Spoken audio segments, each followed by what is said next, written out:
Hi hello very good morning guys. Welcome back to Lakshmi Lokesh YouTube channel. ಎಲ್ಲರೂ ಹೇಗಿದ್ದೀರಾ? I hope ಎಲ್ಲರೂ ಚೆನ್ನಾಗಿದ್ದೀರಾ ಅಂತ ಅನ್ಕೊಂಡಿದ್ದೀನಿ. ಸೊ ನಾನಿವತ್ತು ಸ್ವಲ್ಪ ಡಲ್ ಆಗಿದ್ದೀನಿ. ಯಾಕಪ್ಪ ಅಂತ ಹೇಳಿದ್ರೆ ನಿಮಗೆಲ್ಲ ಗೊತ್ತೇ ಇದೆ. ಸೊ ಮನೆ ಕಡೆ ಕೆಲಸ ಸ್ವಲ್ಪ ಜಾಸ್ತಿ ಆಗಿರೋದ್ರಿಂದ ಲೋಕಿ ಇಲ್ಲ. ಲೋಕಿ ಇದ್ರೆ ನನಗೆ ಸ್ವಲ್ಪ ಅಂದರೆ ನೀರು ಹಾಕೋಕ್ಕೆಲ್ಲ ಅವ್ನು ಯೂಸ್ ಆಗ್ತಾನೆ ಆಗಲ್ಲ. ಹಂಗಾಗಿ ಸ್ವಲ್ಪ ತುಂಬ ತಲೆನೋವು ಬಂದ್ಬಿಟ್ಟಿತ್ತು. ಅದು ತಲೆಗೆಲ್ಲ ಎಣ್ಣೆ ಹಾಕ್ಕೊಂಡು ಹೆಡ್ ಮಸಾಜ್ ಕೂಡ ಮಾಡಿದ್ದೀನಿ. ಬಟ್ ಆದರೂ ಕೆಮ್ಮು ಜಾಸ್ತಿ ಆಗಿದೆ. ಯಾಕೆಂತ ಹೇಳಿದ್ರೆ ಡಸ್ಟಲ್ಲಿ ತುಂಬ ಹೊತ್ತಿರ್ತೀವಲ್ಲ, ಹಾಗಾಗಿ ಸ್ವಲ್ಪ ಕೆಮ್ಮು ಜಾಸ್ತಿ ಆಗಿಬಿಟ್ಟಿದೆ. ಇನ್ನೇನೀಗ ಲೋಕಿ ಕೂಡ ಬರ್ತಾನೆ, ವೆಯ್ಟ್ ಮಾಡ್ತಾ ಇದ್ದೀನಿ. ಬಂದರೆ ಈಗ ಒಂದು ಸ್ವಲ್ಪ ಫ್ರಂಟ್ ಡಿಸೈನ್ಗೆ ಗ್ರಿಲ್ಲಿಂಗ್ ಅಂದರೆ ಟಾಪಲ್ಲಿ ಟೆರೇಸಲ್ಲಿ ನಾವು ವೆಲ್ಡಿಂಗ್ ಮಾಡಿಸ್ತಾ ಇದ್ದೀವಲ್ಲ, ಅದಕ್ಕೊಂದು 2 ಫ್ಲವರ್ ತೊಗೊಂಬರ್ಬೇಕು ಅಂತ ಅಂದ್ಕೊಂಡಿದ್ದೀನಿ. ಸೊ ಅಲ್ಲಿಗೆ ಹೋಗಬೇಕು, ಅವನಿಗೋಸ್ಕರನೇ ಕಾಯ್ತಾ ಇದ್ದೀನಿ. ಅಷ್ಟರಲ್ಲಿ ಟೀ ಮಾಡ್ಕೊಂಬಿಡೋಣ ಅಂಥೇಳಿ ಮಾಡೋಕ್ಕಿಟ್ಟಿದ್ದೀನಿ. ಸೊ ಟೀ ಮಾಡ್ತಾ ಇದ್ದೀನಿ. ಟೀ ಮಾಡಿಕೊಂಡು ಇನ್ನೇನು ಕೆಲಸದ ಹತ್ರ ಹೋಗಿ ಬರಬೇಕು. ಯಾಕಂತ ಹೇಳಿದ್ರೆ ಅಲ್ಲೂ ಕೂಡ ಕೆಲಸ ಮಾಡ್ತಿದ್ದಾರೆ. ಇನ್ನೇನು ಲೋಕಿ ಬಂದ ತಕ್ಷಣ ಹೊರಡಬೇಕು. ಆಮೇಲೆ ಇನ್ನೊಂದೇನಪ್ಪ ಅಂತ ಹೇಳಿದ್ರೆ, ನೆನ್ನೆ ಎಲ್ಲ ನಾನು ವ್ಲಾಗಲ್ಲಿ ತೋರಿಸಿದ್ದೀನಿ. ಹಾಲು ಮತ್ತು ರೂಮ್ ಎಲ್ಲ ಹಾಕಿದ್ದಾರೆ. ಈಗ ಇನ್ನೇನಿದ್ರು ಕಿಚನ್ ಹಾಕಬೇಕು. ಕಿಚನ್ ಟೈಲ್ಸು ಮತ್ತು ಸಿಂಕ್ ಎಲ್ಲ ಹಾಕಿದಾರಲ್ಲ. ಸೊ ಗ್ರೌಂಡ್ ಫ್ಲೋರ್ದು ಒಂದೇ ಪೆಂಡಿಂಗ್ ಇರೋದು. ಅಲ್ಲೊಂದು ಸ್ವಲ್ಪ ಪೆಂಡಿಂಗ್ ಇದೆ ಅಷ್ಟೇ. ಅದನ್ನು ಇವತ್ತು ಮಾಡ್ತಾ ಇದ್ದಾರೆ. ಮತ್ತು ವಾಶ್ರೂಮಲ್ಲೆಲ್ಲ ಟೈಲ್ಸ್ ಕೆಳಗಡೆ ಹಾಕಿಲ್ಲ, ಅದು ಕೂಡ ಫ್ಲೋರಿಂಗ್ ಹಾಕ್ತಾ ಇದ್ದಾರೆ. ಅಲ್ಲಿ ನೋಡಿಕೊಂಡು ಅವ್ರು ಏನು ಮಾಡ್ತಾ ಇದ್ದಾರೆ ಶೇರ್ ಮಾಡಿಕೊಂಡು ಅಲ್ಲಿಂದ ಅದನ್ನು ಆಗಲೇ ಹೇಳ್ದಂಗೆ ಡಿಸೈನ್ ತರಕ್ಕೆ ಹೋಗಬೇಕು. ನನಗೂ ಕೂಡ ತುಂಬ ಕೆಮ್ಮು ಮತ್ತು ಜ್ವರ ಕೂಡ ಬಂದಿತ್ತು. ಜ್ವರ ಕಡಿಮೆ ಆಗಿದೆ. ಬಟ್ ಆದರೆ ಏನು ಮಾಡೋದು, ಇನ್ಫೆಕ್ಷನ್ ಜಾಸ್ತಿ ಆಗಿರೋದ್ರಿಂದ ಸ್ವಲ್ಪ ಬೆಳಗ್ಗೆ ಹೊತ್ತು ಬೇಗ ಎದ್ದೋಗ್ತೀನಲ್ಲ, ನೀರು ಹಾಕೋಕ್ಕೆಲ್ಲ ಸ್ವಲ್ಪ ಹಂಗಂಗೆ ಆಗಿದೆ. ಈಗ ಟ್ಯಾಬ್ಲೆಟ್ ಕೂಡ ತೊಗೊಂಡಿದ್ದೀನಿ. ನಾನು ಕೂಡ ಒಂದು ಸ್ವಲ್ಪ ಟೀ ಕುಡಿದು ಮನೆ ಹತ್ರ ಹೋಗಿ ಅವ್ರಿಗೆಲ್ಲ ಟೀ ಕೊಟ್ಟು ಏನೇನು ಕೆಲಸ ಮಾಡ್ತಾಯಿದ್ದಾರೆ ಅಂತ ಶೇರ್ ಮಾಡಿ. ಸೊ ನಾನು ಕೂಡ ಅವ್ರಿಗೆ ಟೀ ಮಾಡಿಟ್ಟಿದ್ದೀನಿ, ಮತ್ತೆ ಬಿಸಿ ಮಾಡ್ಕೋಬೇಕು. ಸೊ ನಾನು ಕೂಡ ಸ್ವಲ್ಪ ಟೀ ಕುಡಿಯೋಣ ಅಂಥೇಳಿ ಹಾಕಿಟ್ಟಿದ್ದೀನಿ. ಟೀ ಹಾಕ್ಕೊಂಡಿದ್ದೀನಿ, ನಾನು ಸ್ವಲ್ಪ ಲೈಟಾಗಿ ಕುಡಿಯೋಣ ಅಂತ. ಈಗ ಆ್ಯಕ್ಚುಲಿ ಟೀ ಮಾಡಿದಾಗ ಈ ಥರ ಏನಾದರೂ ತಿಂದೇ ಅಭ್ಯಾಸ.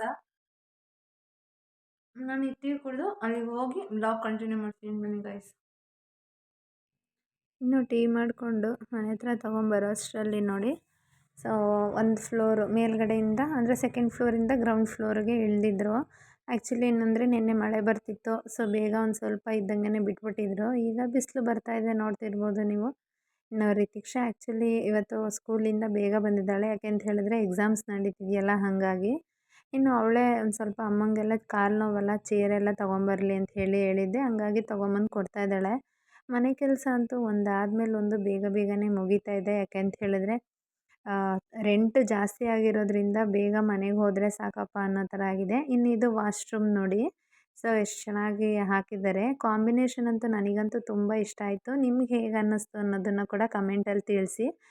ನಾನು ಯಾಕಪ್ಪ ಇಂಡಿಯನ್ ಬೇಷನ್ಸೇ ಹಾಕಿದ್ದೀನಿ ಅಂತ ಹೇಳಿದ್ರೆ ಗೈಸ್, ಎಲ್ಲರೂ ಅಂದರೆ ವೆಸ್ಟ್ರನ್ನೇ ಯೂಸ್ ಮಾಡಲ್ಲ ಅನ್ನೋ ಇಂಟೆನ್ಷನಲ್ಲಿ ಹಿಂಗೆ ಹಾಕ್ಸಿದ್ದೀನಿ ಅಷ್ಟೇ. ನನಗಂತೂ ತುಂಬ ಚೆನ್ನಾಗಿ ಕಾಣಿಸ್ತಾ ಇದೆ. ಇನ್ನು ಅವರು ವಾಶ್ರೂಮಲ್ಲೆಲ್ಲ ಮುಗಿಸ್ಕೊಂಡು ಇನ್ನು ದೇವ್ರ ರೂಮಲ್ಲಿ ಫ್ಲೋರಿಂಗ್ ಒಂದು ಹಾಕಿರಲಿಲ್ಲ. ಹಾಗಾಗಿ ಇವತ್ತು ಫ್ಲೋರಿಂಗು ಕೂಡ ಕಂಪ್ಲೀಟ್ ಮಾಡಿಬಿಡೋಣ ಅಂಥೇಳಿ ಮಾಡ್ತಾಯಿದ್ದಾರೆ. ದೇವ್ರ ಮನೆಗೆ ವೈಟು ಮತ್ತು ಗೋಲ್ಡನ್ ಕಲರ್ ಕಾಂಬಿನೇಷನ್ ಅಂತೂ ತುಂಬ ಚೆನ್ನಾಗಿ ಕಾಣಿಸ್ತಾ ಇದೆ.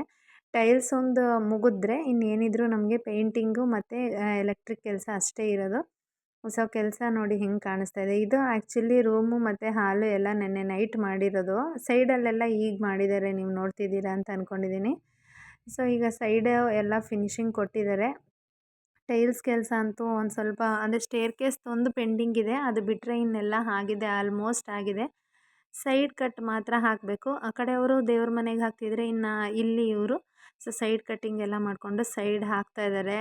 ಬೇಗ ಬೇಗ ಮುಗಿಸ್ತಾ ಇದ್ದಾರೆ. ನಾನಂತೂ ಹುಷಾರಿರಲಿಲ್ಲ ಅಂತ ನಿಮ್ಗೆ ಹೇಳಿದ್ನಲ್ಲ, ಸೊ ಲೋಕಿಗೋಸ್ಕರನೇ ವೆಯ್ಟ್ ಮಾಡ್ತಾಯಿದ್ದೆ. ಇನ್ನು ಮನೆ ಹತ್ರ ಹೋಗಿ ಮನೆಯೆಲ್ಲ ಕೆಲಸ ಅವ್ರಿಗೆ ನೋಡ್ಕೊಂಡು ಬರೋ ಅಷ್ಟರಲ್ಲಿ ಲೋಕಿ ಕೂಡ ಬಂದಿದ್ದ.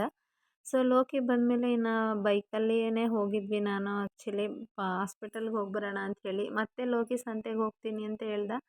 ಹಂಗಾಗಿ ಹಾಸ್ಪಿಟಲ್ಗೆ ಕರ್ಕೊಂಡು ಹೋದೆ. ನಾವು ಹೋಗಿದ್ದು ಹಾಸ್ಪಿಟಲ್ ಬಂದು ಆ್ಯಕ್ಚುಲಿ ಸೊ ಇಲ್ಲೇ ಹ್ಯಾಂಡ್ ಪೋಸ್ಟ್ ಹತ್ರ ಧನ್ವಂತ್ರಿ ಮೆಡಿಕಲ್ ಅಂತ ಇದೆ. ಕ್ಲಿನಿಕ್ ಹೆಸರು ಕೂಡ ಧನ್ವಂತ್ರಿ ಕ್ಲಿನಿಕ್ ಅಂತಲೇ. ಇಲ್ಲೇ ಹೋಗಿ ಸ್ವಲ್ಪ ಹಾಸ್ಪಿಟ್ಲಿಗೆಲ್ಲ ತೋರಿಸ್ಕೊಂಡು ಇನ್ನು ಇಲ್ಲೇ ಪಕ್ಕನೇ ಮತ್ತು ಆಗಲೇ ವೆಲ್ಡಿಂಗ್ ಸಾಮಾನು ಕೂಡ ತರೋದಿತ್ತು. ಗ್ರೇಟಿಗೆ ಸ್ವಲ್ಪ ಡಿಸೈನ್ ಎಲ್ಲ ತರೋಣ ಅಂತ ಅಂದ್ಕೊಂಡು ಹೋದ್ವಿ. ಸೊ ಅದಕ್ಕೂ ಮುಂಚೆ ಎರಡೂ ಕೆಲಸ ಆಗುತ್ತಲ್ಲ ಅಂಥೇಳಿ ಕ್ಲಿನಿಕಲ್ಲೇ ತೋರಿಸ್ಕೊಳ್ಳೋಣ ಅಂಥೇಳಿ ತೋರಿಸ್ಕೊಳ್ತಾ ಇದ್ದೆ. ಡಾಕ್ಟ್ರು ಕೂಡ ಸ್ವಲ್ಪ ಬಿ ಪಿ ಕೂಡ ಲೋ ಆಗಿದೆ ಅಂಥೇಳಿ ಬೈತಾಯಿದ್ರು. ಇನ್ನು ಅಲ್ಲಿ ತೋರಿಸ್ಕೊಂಡು ಬಂದಮೇಲೆ ಲೋಕಿ ಕೂಡ ಬೈತಾ ಇದ್ದ. ಸೊ ಎಲ್ಲ ಬಿ ಪಿ ಲೋ ಮಾಡ್ಕೊಂಡಿದ್ಯಾ ಈ ಥರ ಹಾಗೆ ಹಿಂಗೆ ಅಂಥೇಳಿ. ಇನ್ನು ನಾನು ಕೂಡ ಇನ್ನು ಕೆಲಸ ಜಾಸ್ತಿ ಇದೆಯಲ್ಲ ಏನೂ ಮಾಡೋಕ್ಕಾಗಲ್ಲ ಅಂಥೇಳಿ.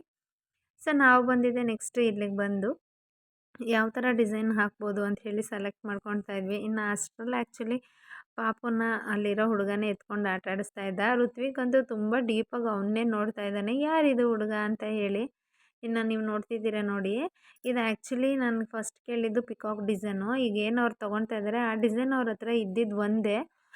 ಸೊ ನನಗೆ 2 ಬೇಕು ಅಂತ ಹೇಳಿದ್ರೆ ಅವ್ರ ಹತ್ರ ಏನಿರಲ್ವೋ ಅದನ್ನೇ ನಮಗೆ ಬೇಕಾಗಿರೋದನ್ನು ಆ್ಯಕ್ಚುಲಿ ಅವರು ಮೇಡಮ್ ಇದು ಚೆನ್ನಾಗಿರಲ್ಲ ಹಾಗೆ ಹಿಂಗೆ ಅಂತ ಹೇಳ್ತಾರೆ. ಇಲ್ಲ ನಾನು ಕೇಳಿದ್ದೇ ಕೊಡಿ ಅಂಥೇಳಿ. ಅದು ನನಗಿಷ್ಟ ಆಗಲಿಲ್ಲ. ಸೊ ಇದನ್ನು ತೊಗೊಳೋಣ ಅಂಥೇಳಿ ತೊಗೊಂಡೆ. ಇನ್ನು ತೊಗೊಂಡ್ಮೇಲೆ ಅವರು ಆ್ಯಕ್ಚುಲಿ ಕೆ ಜಿಗೆ ₹160 ಅಂತ ಹೇಳಿದ್ರು. ಇನ್ನು ಅದು ಆ್ಯಕ್ಚುಲಿ 6.5 ಕೆ ಜಿ ಇತ್ತು. ಒಂದಕ್ಕೇ ಇಷ್ಟೊಂದು ದುಡ್ಡು ಆಯಿತಾ ಅಂದ್ಕೊಂಡು ಸರಿ 2 ಹಾಕಿ ಅಂತ ಹೇಳ್ತಿದ್ದೆ. ಅದೇನಪ್ಪ ಅಂತ ಹೇಳಿದ್ರೆ ಅವರು ಆ ಡಿಸೈನಲ್ಲೂ 2 ಇಲ್ಲ ಒಂದೇ ಇರೋದು ಅಂತ ಹೇಳ್ತಾಯಿದ್ರು. ಸರಿ ಅವ್ರದಕ್ಕೆ ನಾವು ಯಾಕೆ ಕನ್ವಿನ್ಸ್ ಆಗೋದು ಅಂಥೇಳಿ ಒಂದೇ ತೊಗೊಂಡು ಬಂದೆ. ಹಲೋ ಫ್ರೆಂಡ್ಸ್, ಇದು ಆ್ಯಕ್ಚುಲಿ ನಿನ್ನೆದೇ ಕಂಟಿನ್ಯೂಷನ್ ವ್ಲಾಗ್ ಆಗಿರುತ್ತೆ. ಸೊ ನಿನ್ನೆ ಆ್ಯಕ್ಚುಲಿ ಏನು ಗೊತ್ತಾ, ಎಲ್ಲರೂ ಕೂಡ ಹುಷಾರಿಲ್ದಂಗೆ ಒಂದು ಕಡೆಯಿಂದ ಎಲ್ಲರೂ ಹುಷಾರಿಲ್ದಂಗೆ ಬಿದ್ದುಬಿಟ್ಟಿದ್ದೀವಿ. ಇವತ್ತು ಅಂಗಡಿ ಕೂಡ ತೆಗ್ದಿಲ್ಲ.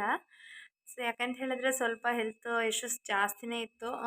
ಹುಷಾರಿರಲಿಲ್ಲ, ಜ್ವರ, ಕೋಲ್ಡು, ಕೆಮ್ಮು, ಮತ್ತು ನನ್ನಿಂದ ಪಾಪಗೂ ಕೂಡ ಆಗಿಬಿಡುತ್ತೆ. ಸೊ ಹಾಗಾಗಿ ಇವತ್ತು ಅಂಗಡಿ ಏನು ತೆಗಿಯೋದು ಬೇಡ ಅಂಥೇಳಿ ತೆಗ್ದಿಲ್ಲ. ವೆದರು ಕೂಡ ಸ್ವಲ್ಪ ಕೋಲ್ಡ್ ಆಗಿದೆ. ಇನ್ನು ಮನೆ ಹತ್ರ ಕೂಡ ನೀರು ಹಾಕಕ್ಕೆ ಹೋಗ್ತಾನೆ ಇರ್ತೀನಲ್ಲ, ಸೊ ಹಂಗಾಗಿ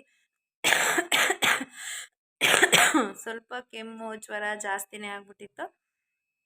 ಈಗಷ್ಟೇ ಸ್ವಲ್ಪ ಬೆಟರ್ ಆಗಿದ್ದೀನಿ. ಋತ್ವಿಕ್ ಆ್ಯಕ್ಚುಲಿ ಮಲಗಿದ್ದಾನೆ. ಇನ್ನು ಲೋಕಿ ಆ್ಯಸ್ ಯೂಶ್ವಲ್ ಹೊರಗಡೆ ಸಂತೆಗೆ ಹೋಗಿದ್ದಾರೆ. ಇವತ್ತಿನ ವ್ಲಾಗಲ್ಲಿ ಏನು ಶೇರ್ ಮಾಡೋಣ ಅಂದ್ಕೊಂಡಿದ್ದೀನಿ ಅಂದರೆ ಗೈಸ್, ಆ್ಯಕ್ಚುಲಿ ನಾನು ನೆನ್ನೆನೇ ನಿಮ್ಗೆ ಹೇಳಿದ್ದೆ, ನಮ್ಮ ಮನೆಗೆ ಮೇಲ್ಗಡೆ ಗ್ರಿಲ್ಲಿಂಗ್ಗೆ ಡಿಸೈನ್ ತರಕ್ಕೆ ಹೋಗಬೇಕು ಅಂತ ಹೇಳಿ ಹೋಗಿದ್ದೆ. ಸೊ ಮನೆಗೆ ಗ್ರಿಲ್ಲಿಂಗ್ ಹುಡ್ಕೋದು, ಡಿಸೈನ್ಸ್ ಹುಡ್ಕೋದು ನಿಜವಾಗ್ಲೂ ಇಷ್ಟು ಕಷ್ಟ ಅನ್ನೋದೇ ನನಗೆ ಗೊತ್ತಿರಲಿಲ್ಲ. ಒಬ್ಬೊಬ್ಬರು ಒಂದೊಂದು ಹೇಳ್ತಾರೆ. ಯಪ್ಪ, ಬೇರೆ ಯಾರ ಮಾತು ಕೇಳಬಾರ್ದು ಅಂದ್ಕೊಂಡೇ ಹೋಗಿರ್ತೀವಿ. ಬಟ್ ಇಲ್ಲಿಂದ ಹೋಗ್ತಾ ನಾನು ಒಂದು ಸ್ಟಿಕ್ಕಾಗಿ ಹೋಗಿರ್ತೀನಿ. ನನಗೇನು ಅನಿಸುತ್ತೋ ಅದು ತರೋಣ ಅಂಥೇಳಿ. ಬಟ್ ಅಂಗಡಿಗೆ ಹೋದಾಗ ಹೆಂಗಾಗುತ್ತೆ ಅಂತ ಹೇಳಿದ್ರೆ, ಅವ್ರ ಹತ್ರ ಏನು ಸ್ಟಾಕ್ ಇರುತ್ತೋ ಅದನ್ನೇ ನಮಗೆ ಪ್ರಿಫರ್ ಮಾಡೋಕ್ಕೆ ನೋಡ್ತಾರೆ. ಅವ್ರ ಹತ್ರ ಇಲ್ಲ ಅಂತ ಹೇಳಿದ್ರೆ, ಇಲ್ಲ ಅಂದರೆ ಕಸ್ಟಮರ್ ಹೋಗ್ಬಿಡ್ತಾರೆ ಅಂಥೇಳಿ. ಇಲ್ಲ ಅದಕ್ಕಿಲ್ಲ, ಅದಕ್ಕಿಂತ ಇದು ಚೆನ್ನಾಗಿರುತ್ತೆ, ಇದಕ್ಕಿಂತ ಅದು ಚೆನ್ನಾಗಿರುತ್ತೆ, ಹಂಗೆ ಹಿಂಗೆ ಅಂತ ಏನಾದರೂ ಒಂದು ಹೇಳ್ತಾನೆ ಇರ್ತಾರೆ. ಅದನ್ನು ಹುಡುಕಿ ನಾವು ಅವ್ರ ಹತ್ರ ಇರೋದನ್ನು ತೊಗೊಂಡು ಬರೋ ಅಷ್ಟ್ರಲ್ಲಿ ಸಾಕಾಗುತ್ತೆ. ಹಂಗೂ ಹಿಂಗೂ ಮಾಡಿ ಅದು ಚೆನ್ನಾಗಿಲ್ಲ ಅಂತ ಹೇಳಿದ್ರೆ, ಬೇಡ ನನಗೆ ಇದರಲ್ಲೇ ಕೊಡಿ ಅಂತ ಹೇಳಿರ್ತೀನಿ. ಅದು ಮೇಡಮ್ ಅದಿಲ್ಲ, ಅದು ಸ್ಟಾಕ್ ಇರಲ್ಲ, ನಾವೇ ರಿಟರ್ನ್ ಮಾಡಿಬಿಟ್ಟಿದ್ದೀವಿ, ಹಂಗೆ ಹಿಂಗೆ ಅಂತ ಸುಳ್ಳು ಹೇಳ್ತಾ ಇರ್ತಾರೆ. ಯಾಕೆಂದರೆ ಅವ್ರ ಹತ್ರ ಸ್ಟಾಕ್ ಇರಲ್ಲ ಒಂದು. ಇನ್ನೊಂದು, ಕಸ್ಟಮರ್ನ ಮತ್ತೆ ಹಿಂದಕ್ಕೆ ಕಳಿಸ್ಬಾರ್ದು, ಕಸ್ಟಮರ್ ಲಾಸ್ ಆಗ್ತಾರೆ ಅಂತ ಹೇಳಿ ಅವರು ಆ ಥರ ಮಾಡ್ತಾರೆ. ಹಾಸ್ಪಿಟಲ್ಗೆ ಹೋಗಿ ಬಂದಮೇಲೆ ಹಾಸ್ಪಿಟಲ್ಗೂ ವೆಲ್ಡಿಂಗ್ ಅಂಗಡಿಗೂ ತುಂಬ ಹತ್ರನೇ ಇದೆ. ಸೊ ಸ್ವಲ್ಪ ಡಿಫ್ರೆನ್ಸ್ ಎಲ್ಲ ಇರೋದ್ರಿಂದ ಅಲ್ಲಿ ಹೋಗಿ ತೊಗೊಂಡು ಬಂದಿದ್ದು ನಾನು. ಆ್ಯಕ್ಚುಲಿ ಏನಂದರೆ, ನಾನು ಪಿಕಾಕ್ ಡಿಸೈನಲ್ಲಿ ತೊಗೊಂಬರೋಣ ಅಂದ್ಕೊಂಡೆ. ಪಿಕಾಕ್ ಡಿಸೈನ್ ಇರಲಿಲ್ಲ ಅವ್ರ ಹತ್ರ, ಒಂದೇ ಇದ್ದಿದ್ದು. ಒಂದು ರಾಡಿಗೆ ಆಲ್ಮೋಸ್ಟ್ ಅವರು ₹700 ಹೇಳಿದ್ದಾರೆ. 700 ಅಲ್ಲ, ಸಾರಿ, ಒಂದು ರಾಡಿಗೆ ಅವರು ₹900 ಹೇಳಿದ್ದಾರೆ. ಅದು ಯಾವ ಡಿಸೈನು ಏನು ಅಂತ ಅದು ಹಾಕಿದ್ಮೇಲೆ ನಿಮ್ಮ ಜೊತೆ ಶೇರ್ ಮಾಡ್ತೀನಿ ನಾನು, ಹೆಂಗೆ ಕಾಣಿಸ್ತಿದೆ ಏನು ಅಂತ. ಡಿಸೈನ್ ತರೋದಕ್ಕಂತೂ ತುಂಬ ಅಂದರೆ ತುಂಬಾ ಕನ್ಫ್ಯೂಸ್ ಆಗಿಬಿಡುತ್ತೆ. ಸೊ ನಾನು ಹೇಳೋದಿಷ್ಟೇ, ನೀವೇನೇ ಕೆಲಸ ಮಾಡೋದಾದ್ರೂ ಲಾಸ್ಟಿಗೆ ನೀವೇನು ಅಂದ್ಕೊಂಡಿರ್ತೀರೋ ಅದರಲ್ಲೇ ಸ್ಟಿಕ್ಕಾಗಿ. ಸೊ ಅವರು ಇಲ್ಲ ಅಂತ ಹೇಳೋದಕ್ಕೂ, ಅವರು ನಮ್ಮ ಹತ್ರ ಇಲ್ಲ ಅಂತ ಹೇಳಿದ್ರೆ ನಮಗೆ ಬೇರೆದು ಸಜೆಸ್ಟ್ ಮಾಡೋದು, ಈ ಥರ ತುಂಬ ಮಾಡ್ತಾಯಿರ್ತಾರೆ. ಆ ಥರ ನೀವು ತೊಗೋಬೇಡಿ. ನಮ್ಮ ಮನೆಗಂತೂ ನಾನು ಆಲ್ಮೋಸ್ಟ್ ನನಗೇನು ಅನಿಸುತ್ತೋ ನಾನು ಅದೇ ರೀತಿ ಮಾಡಿಸ್ತಾ ಇರೋದು. ಮನೆ ಕೆಲಸನೂ ಕೂಡ ತುಂಬ ಚೆನ್ನಾಗೇ ನಡೀತಾ ಇದೆ. ಇನ್ನೇನು ಒಂದು 2 to 3 ಡೇಸ್ ಆಗಿಬಿಟ್ರೆ ಟೈಲ್ಸ್ ಕೂಡ ಹಾಕಿದ್ದಾಗುತ್ತೆ. ಸೊ ಟೈಲ್ಸ್ ಹಾಕಿದ್ಮೇಲೆ ಇನ್ನು ಸ್ಟೇರ್ ಕೇಸಿಗೆ ತರಬೇಕು. ಆ್ಯಕ್ಚುಲಿ ಸ್ಟೇರ್ ಕೇಸಿಗೆ ಇನ್ನೂ ಗ್ರಾನೈಟ್ ತಂದಿಲ್ಲ. ಅದಕ್ಕೆ ಲಪೋತ್ರ ಅಂತ ಬಂದಿದೆ ಈಗ ಹೊಸದಾಗಿ. ಮುಂಚೆ ಎಲ್ಲ ಬರೀ ಗ್ರಾನೈಟ್ ಅಂತ ಬರೋದು. ಇದು ಲಪೋತ್ರ ಅಂದರೆ ಏನಪ್ಪ ಅಂದರೆ, ಸೊ ಅದು ಗಟ್ಟಿ ಇರುತ್ತೆ. ಅಂದರೆ ನೀರು ಬಿದ್ದರೂ ಏನು ಬಿದ್ರೂ ಸ್ಕಿಡ್ ಆಗಲ್ಲ, ಸ್ವಲ್ಪ ರ್ಯಾಶ್ ಇರುತ್ತದು. ಅದನ್ನು ತೊಗೊಂಬರೋಣ ಅಂತ ಅಂದ್ಕೊಂಡಿದ್ದೀನಿ. ಈಗ ಆಲ್ಮೋಸ್ಟ್ ನೀವು ಯಾರೇ ಮನೆ ಕಟ್ಟೋದು ನೋಡಿದ್ರೂ ಕೂಡ ಅಂದರೆ ಸ್ಟೇರ್ ಕೇಸ್ಗೆಲ್ಲ ಲಪೋತ್ರನೇ ಹಾಕ್ತಾರೆ. ಅದು ಅಷ್ಟು ರಫ್ ಇದೆ, ನನಗೂ ಕೂಡ ಇಷ್ಟ ಆಯಿತು. ಹಾಗೆ ನೆನ್ನೆನೇ ಕಿಚನ್ಗೆ ಮತ್ತು ವಾಶ್ರೂಮ್ಗೆ ಫ್ಲೋರಿಂಗ್ ಎಲ್ಲ ಹಾಕಿರಲಿಲ್ಲ, ಅದೆಲ್ಲ ಹಾಕಿದ್ದಾರೆ. ಹೆಂಗೆ ಕಾಣಿಸ್ತಿದೆ ಅಂತಲೂ ಕೂಡ ಹೇಳಿ ನನಗೆ. ಮನೆ ಕೆಲಸ ಅಂತೂ ತುಂಬ ಚೆನ್ನಾಗಿ ಬೇಗ ಬೇಗ ಮುಗಿಸ್ತಾ ಇದ್ದಾರೆ. ಇನ್ನು ಒಂದೊಂದು ನಾವು ಅಡ್ಜಸ್ಟ್ ಮಾಡಿಕೊಂಡೇ ಇರೋದು. ದೀಪಾವಳಿ ಅಷ್ಟರಲ್ಲಿ ಗೃಹ ಪ್ರವೇಶ ಮಾಡೋಣ ಅಂತ ಅಂದ್ಕೊಂಡಿದ್ದೀನಿ. ನೋಡಬೇಕು ಯಾವಾಗ ಮುಗಿಯುತ್ತೋ ಅಂತ. ಸೊ ಎಲ್ಲ ನಿಮ್ಮ ಜೊತೆ ಶೇರ್ ಮಾಡ್ತೀನಿ. ಕೆಲಸ ತುಂಬ ಚೆನ್ನಾಗಾಗ್ತಾಯಿದೆ. ಸೊ ನಾನು ಏನು ಹೇಳೋಕ್ಕೆ ಇಷ್ಟಪಡ್ತೀನಿ ಅಂದರೆ ಗೈಸ್, ಮನೆ ಕೆಲಸದಲ್ಲಿ ಮಾತ್ರ ನಿಮಗೆ ಏನು ಅನಿಸುತ್ತೋ ನೀವು ಅದರಲ್ಲೇ ಸ್ಟಿಕ್ ಆಗಿ, ಬೇರೆಯವ್ರು ಹೇಳೋದನ್ನು ತಲೆ ಕೆಡಿಸ್ಕೋಬೇಡಿ ಅಂತ ಹೇಳ್ತೀನಿ. ಸೊ ಇವತ್ತಿನ ವ್ಲಾಗ್ ಇಲ್ಲಿಗೆ ಮುಗಿಸ್ತಾ ಇದ್ದೀನಿ. ವ್ಲಾಗ್ ಇಷ್ಟ ಆಗಿದರೆ ಲೈಕ್ ಮಾಡಿ, ಶೇರ್ ಮಾಡಿ, ಹಾಗೆ ಸಬ್ಸ್ಕ್ರೈಬ್ ಮಾಡಿ. ಇಲ್ಲಿವರೆಗೂ ಯಾರ್ಯಾರು ನನ್ನ ಚಾನಲ್ಗೆ ಸಬ್ಸ್ಕ್ರೈಬ್ ಮಾಡಿದ್ರೆ ಅವ್ರಿಗೆಲ್ಲ ಥ್ಯಾಂಕ್ಸ್ ಹೇಳ್ತಾ, ಸೊ ಹೊಸದಾಗಿ ಸಬ್ಸ್ಕ್ರೈಬ್ ಮಾಡೋರಿಗೆ ನಾನೊಂದು ಹೇಳೋಕ್ಕೆ ಇಷ್ಟಪಡ್ತೀನಿ. ಸೊ ಏನೋ ಒಂದು ಮಾಡಿ ಬೆಳೀತಿದ್ದಾರೆ ಅಂತ ಹೇಳಿದ್ರೆ ಅವ್ರಿಗೆ ಎನ್ಕರೇಜ್ ಕೊಟ್ಟು ಸಬ್ಸ್ಕ್ರೈಬ್ ಮಾಡಿ ಅಂತ ಕೇಳ್ಕೊತೀನಿ. ನಾನು ಒಬ್ಬಳಿಗೆ ಅಂತಲ್ಲ, ಸೊ ಯಾರೇ ಆದರೂ ಅಷ್ಟೇ. ಸೊ ನಿಮ್ಮ ಒಂದು ಎನ್ಕರೇಜೇ ಅವ್ರಿಗೆ ಒಂದು ಏನು ನೆಕ್ಸ್ಟ್ ಮಾಡೋದಕ್ಕೆ ಒಂದು ಪ್ರೋತ್ಸಾಹ ಸಿಗ್ದಂಗೆ ಆಗುತ್ತೆ ಅದಕ್ಕೆ. So thank you guys.